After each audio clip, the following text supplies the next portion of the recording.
right, audio check. I think it's good.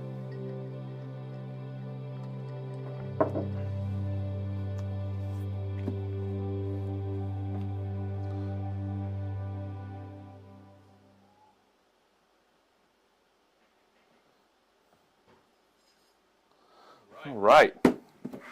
Well, we just got this in the mail. I purchased the RGBlink Mini-Edge, which is a 4 HDMI switcher and then 1 input through USB. I picked this up on Amazon. Nobody else was selling it yet. B&H has it listed as like pre-order, and randomly was on Amazon and saw it. Was able to order it, and I was kind of skeptical. The seller had good reviews and it looked legit, but I was kind of afraid that when I got this, it was going to be the older version, which looks fairly similar, only it has a lot of audio sliders instead of this one has the audio knobs on the left and then the switcher buttons in the center. So surprisingly, and I guess I'm happy, that it actually is the right thing listed on the box. So we'll see. And it also came in like 4 days, so I'm very impressed with how fast this shipped. So we're going to unbox it today. We're going to take the initial look at it, kind of get my impressions of it. I've only watched one video. There's a couple from a couple trade shows talking about it on display. I'm going to pronounce his name wrong, but Aaron Hernecki did a review on it. He had one. So he did a live stream talking about all the features and everything like that. And I know he uses ATEM and ATEM minis and all those. But for the price, I kind of like this one. So we'll kind of see how it looks. So with that, we'll open it up here.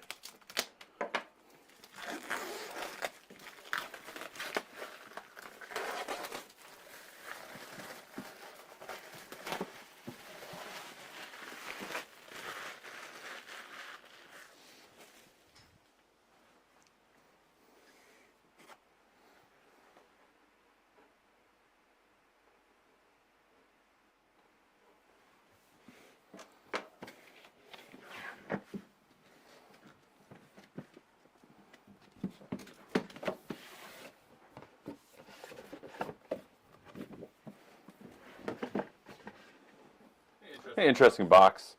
We have kind of a Lego going theme here on the box.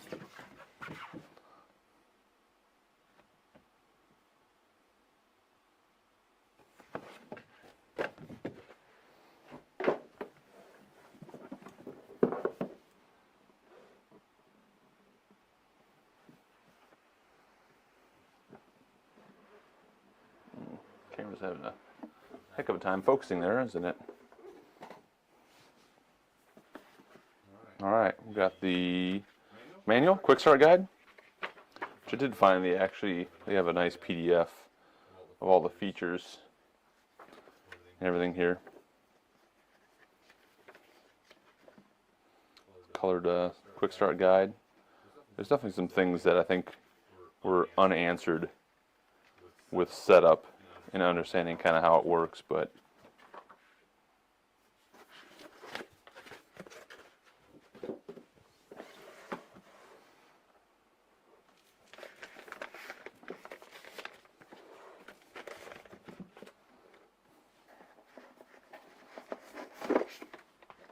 alright, so that's everything in the box right there. Packaging's well packaged. Nothing's going to get broken in that. There's some, on the packaging here, you can tell there was some pressure.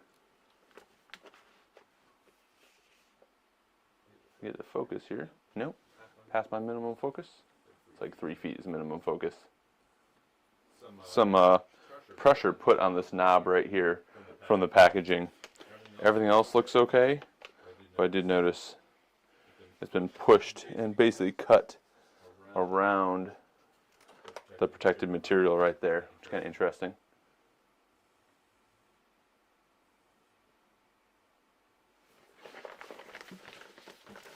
All right, before we take that out, checking the box.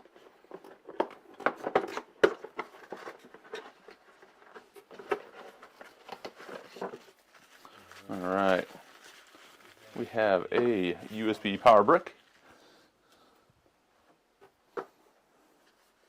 All right, with the US standard on there. I'm kind of surprised. Maybe they got adapters in here. We'll see. I'm kind of surprised it only has the US plug and doesn't have European plug, all those different plugs. It's got a USB-C and a USB-A 3.0.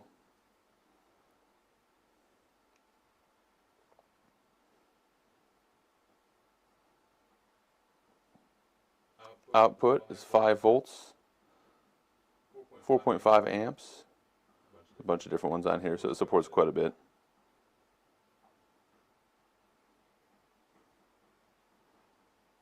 It's a 40-watt output.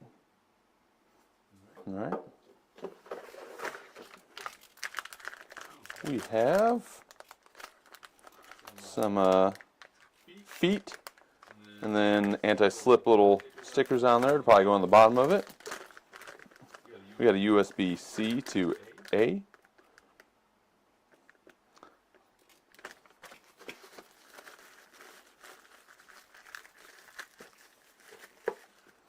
C to C.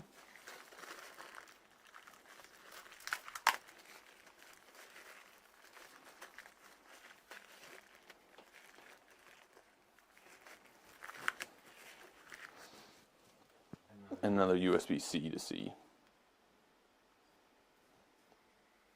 What length we got? Probably 3 feet. Yeah, 1 meter.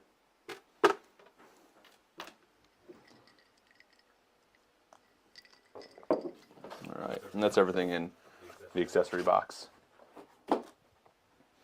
Alright, on to the switcher.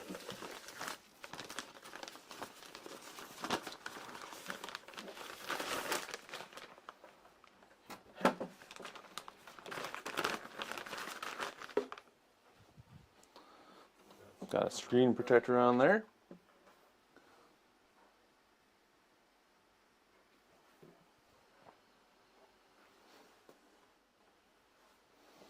And back there.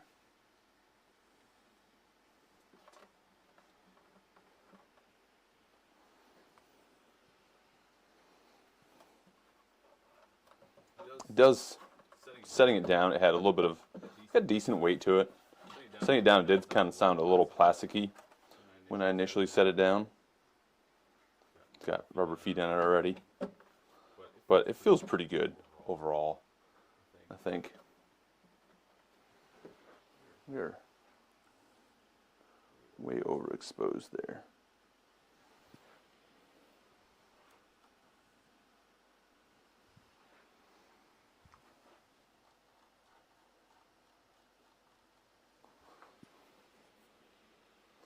I'm going to dial some lights back here real quick. That's pretty bright.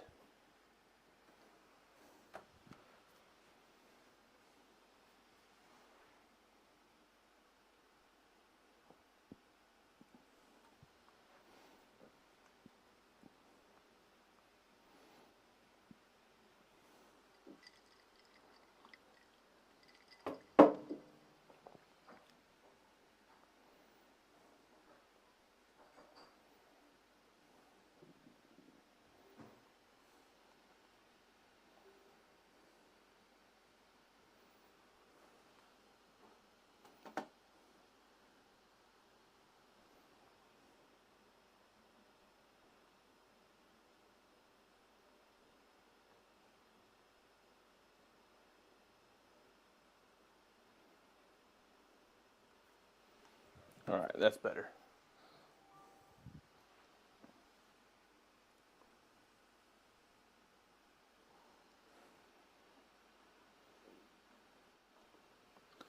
All right, so the front of it, this does support PTZ cameras. So you have the zoom button, focus.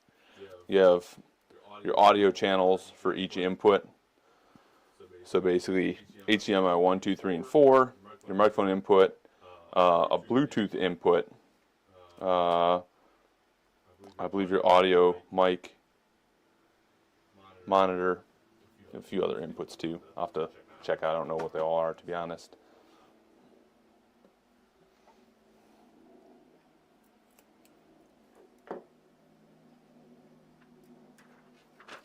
There we go. Pretty good. Looks pretty decent. What do these feet do here? Kind of interested in that. I'm not sure where they go.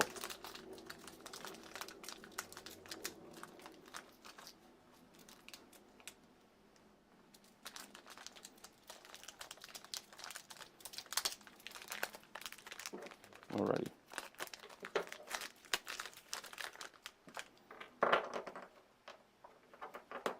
Ah, these are to attach then. Alright. These look like feet to basically stand up the unit a little bit more. So they do. So they adhere to the back. Okay, cool. That's nice.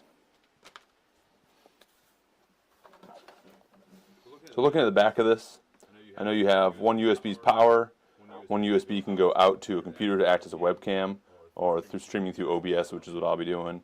Network connection, because you can live stream straight from this. You got a program and multi-view, and then your 4 USB inputs, USB power, and then the power switch on and off, which looks pretty nice. Screen is not a touch screen. Menu adjustment, record, menu, on air, T-bar. That feels. I don't have anything to compare this to, but the T-bar definitely feels like it would snap off pretty easy. It also doesn't slide super smooth. It has like smooth, and then as it gets to the top, resistance. Almost like it's canted sideways inside there. Preview buttons for your 5 inputs, and then your program buttons to basically transmit, which is very similar to kind of how I have OBS set up to stream right now, where I have a preview monitor and then a program monitor for the output, and then a whole bunch of shortcuts that I'd have to learn quite a bit with.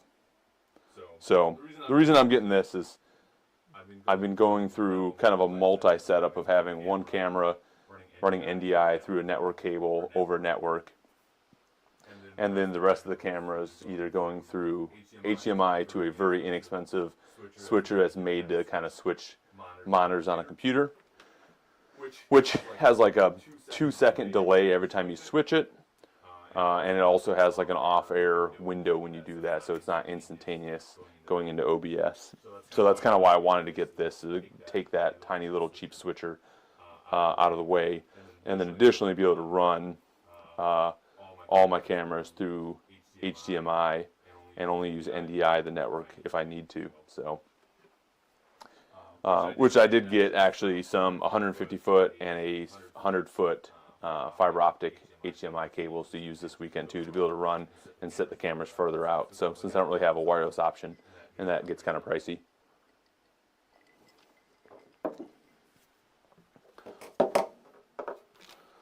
So I think what we'll do is get this powered on and maybe switch one of the cameras over to it, or just take a look at the menu as it comes on.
futile mistake.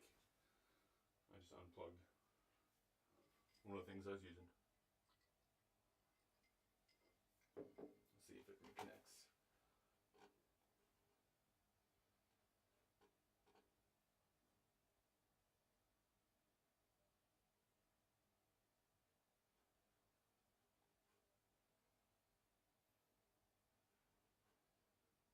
All right, that's good.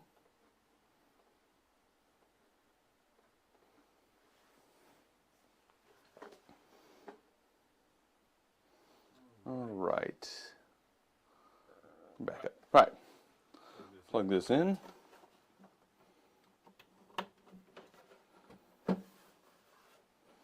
Very good. We'll turn it on.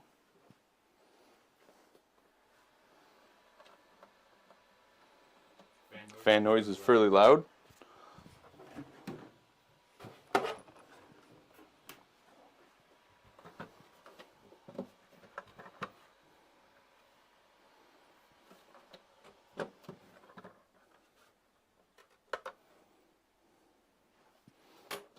It weighs roughly 1,584 grams.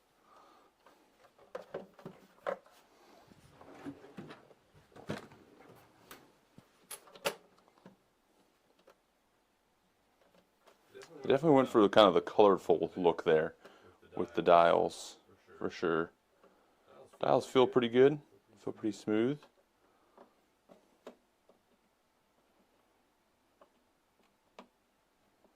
I don't like the buttons get stuck. You hit the edge of it.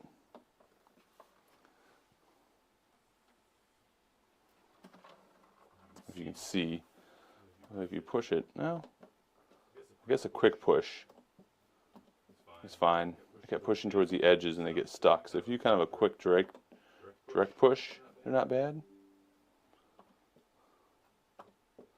Apparently I just push buttons really weird.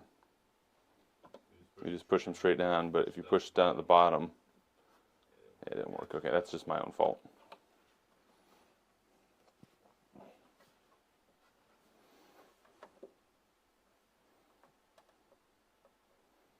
Yeah, scroll dial for the menu.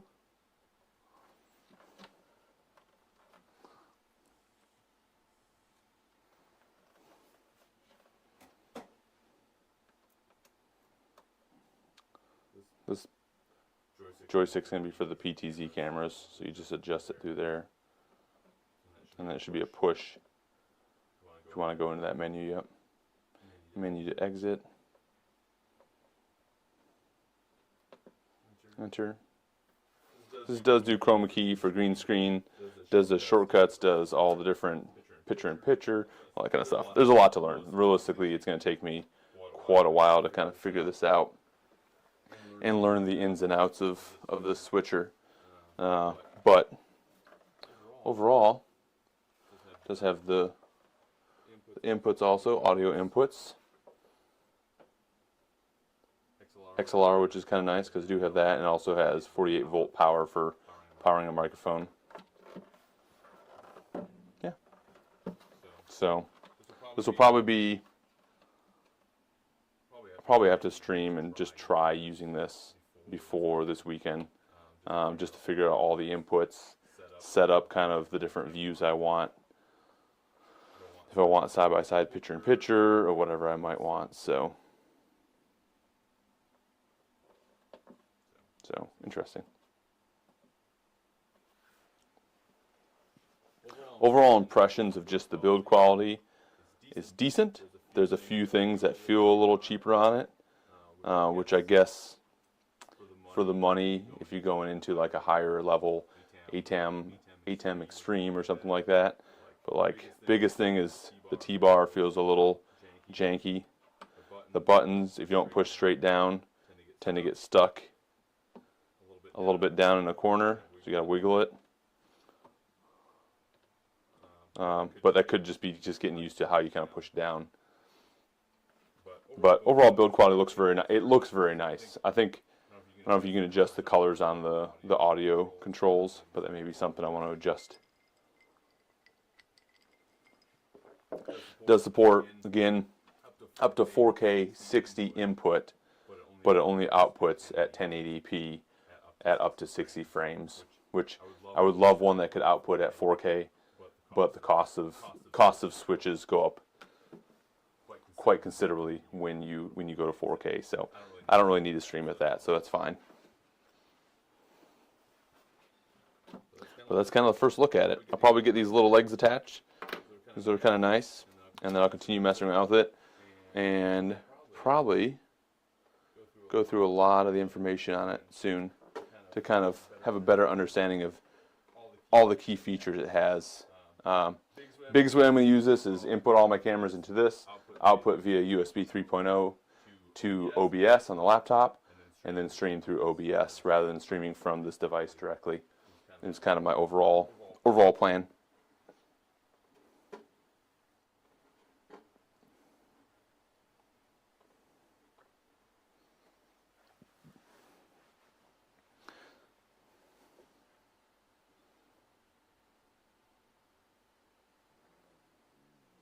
I think probably one of the main things I bought it for is to be able to input 4K and then just downscale to 1080p is one of the big things, which some of the other switchers out there don't do. And beyond that, it does have web control. I believe it has an app.